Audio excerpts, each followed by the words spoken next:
Imagine sitting across from your greatest rival, the entire world watching, and your next move could define chess history. That's exactly what happened in 1972, when Bobby Fischer faced Boris Spassky in Game 1 of the World Chess Championship, a game filled with tension, mistakes, and one of the most shocking blunders ever made at this level. In this video, we're breaking down every key moment of this legendary battle, move by move. You'll see Fischer's risky choices, Spassky's brilliant responses, and how a single decision changed the course of the entire match. Stick around to the end, because this game is not what you'd expect from two of the greatest players in history. Let's get into it. Spassky starts with the queen's pawn opening, aiming for central control and a solid positional game. This is one of the most popular first moves at every level. Fischer responds with a flexible move, developing his knight and preparing to contest the center. Spassky follows up with a classic move for the queen's gambit, c4. Fischer plays e6, he keeps his structure solid while preparing to develop his light-squared bishop and control the d5 square. Spassky continues with natural development, bringing out the knight to support the center. He keeps his options open, waiting to see how Fischer will proceed. Fischer fully commits to a classical pawn structure, establishing a strong central presence. Now, the game is officially in the queen's gambit decline territory, a well-known battleground for elite players. Spassky develops another piece, his other knight, reinforcing his control over the center and adding pressure to d5. Fischer plays the Rogozin defense, pinning the knight to put indirect pressure on the center. This is an active and dynamic response, aiming for quick piece development and potential structural imbalances later. Spassky chooses a solid and flexible move, e3, reinforcing his d4 pawn and preparing to develop his light-squared bishop. However, this move also restricts his dark-squared bishop. Fischer castles. Spassky develops his bishop to an active square, reinforcing his central control and eyeing kingside play in the future. This move also prepares white to castle soon, completing development. White's setup remains solid and flexible, keeping options open for future plans. Fischer immediately challenges white's center with c5, striking back dynamically. This is a key idea in many queen's gambit decline structures. Black doesn't sit passively but fights for space and counterplay. If white captures on c5, black can gain activity, and if white ignores it, black might take on d4 and break up white's center. White castles, completing their development. Black continues with knight c6, bringing another piece into the game and pressuring white's center. a3 is a subtle move from white, forcing black's bishop to make a decision. Black chooses bishop a5, keeping the pressure on the knight and avoiding exchanges for now. Spassky reroutes his knight to a safer square, possibly aiming for g3 to support kingside play. Fischer decides to capture on c4, forcing white's bishop to move again. This move aims to free up black's position, allowing a more fluid pawn structure while making white spend a tempo to recapture. Spassky recaptures with the bishop, keeping development smooth. The bishop is now well placed on c4. Spassky decides to simplify the position by capturing on c5. Fischer immediately trades queens, leading the game toward a more strategic, endgame like middle game. This is a common decision in positions where black wants to neutralize white's attacking chances and simplify the game into a more technical battle. Fischer regains the pawn, and his bishop is now well placed on c5.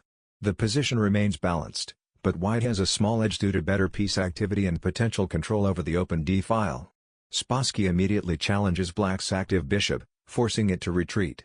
This move also expands white's queenside and gains space, possibly preparing for future play with a4-a5. Fischer calmly retreats the bishop, keeping it flexible.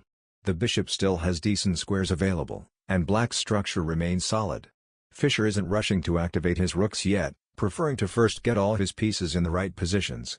Spassky develops his dark-squared bishop to an active diagonal, eyeing black's king and supporting future play on the queenside.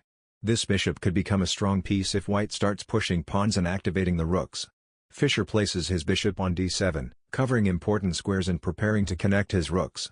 Black is aiming for stability, ensuring that white doesn't get an easy positional edge. Spassky places his rook on the c-file, where it aligns with the open space and indirectly pressures black's queenside. Fischer activates his rook, taking control of the d-file.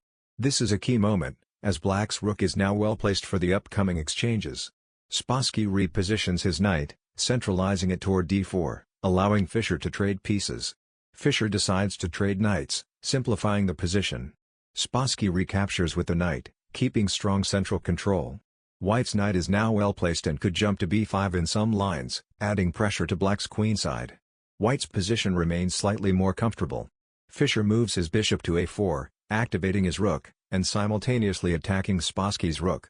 Spassky moves his bishop back, and Fischer decides to trade. Spassky recaptures with the knight. This knight is a bit passive for now. Fischer exchanges rooks, simplifying the position further, and after the trade, Fischer activates his rook on the c8 square. Spassky brings his king toward the center, anticipating the endgame. This is a common idea: when queens are off the board, the king should become an active piece. White's king is now better placed for the future. Fischer mirrors Spassky's idea, bringing his king closer to the action. Both players recognize that we are entering a phase where king activity becomes crucial. Spassky continues improving his king, stepping toward the center. The idea is to support his pieces and gain control over key squares like d3 and d4. White's position remains slightly easier to play. Fischer jumps in with his knight, aiming for active squares. This knight could be troublesome. Spassky plays rook c1, offering a rook trade, and Fischer accepts it. Spassky recaptures with the bishop. Fischer moves his pawn to f6, to take control over the dark squares. Spassky reroutes his knight to a5, attacking b7. Fischer moves his knight back, and protects b7. Spassky continues centralizing his king, preparing for the endgame. In these types of positions, the king plays an important role, so this is a logical step. Fischer retreats his bishop, pressuring White's knight. Spassky moves the knight to c4, offering a trade. Fischer rather moves his bishop, after which Spassky trades knights. Fischer recaptures with the bishop. Spassky tries to expand on the queen side with b5, pushing the pawn and aiming to gain space. And in this position Fischer blunders, with bishop h2. White traps the bishop with g3. And now moves his king towards the bishop to capture it. Fischer sacrificed his bishop for 2 pawns. White has a slight advantage but the game still goes on. Black plays king d6, advancing the king to a more active square in preparation for the endgame. White pushes with a4, aiming to gain space on the queen side and restrict black's options. Black plays king d5, continuing to activate the king. White develops the bishop to a3, activating the bishop. Black continues with king e4, bringing the king further into White's territory, preparing to attack or defend as needed. White responds with bishop c5, protecting the pawn on e3. Black plays a6, but Spassky locks the pawns with b6. Black responds with f5, trying to create counterplay by advancing their pawns. White moves the king to h4, the only winning move. Black pushes with f4, and Spassky captures. Black recaptures with his king. White moves the king to h5. Black follows with king f5. The tension remains high as both sides look for the best opportunities. White develops the bishop to e3, aiming to control key squares and limit black's king activity. Black moves their king to e4, attacking the bishop.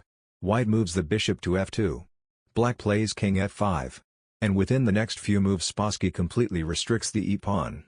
The game goes on a little longer as you can see, but eventually they come to this position, where Fischer realizes, Spassky is going to sacrifice the bishop for the a-pawn, and promote the b-pawn, so he resigns. And that wraps up the first game of the 1972 World Chess Championship. Pretty wild, right? If you enjoyed this analysis, make sure to subscribe and stick around for the second game. It's coming up next. Thanks for watching, and I'll see you in the next one.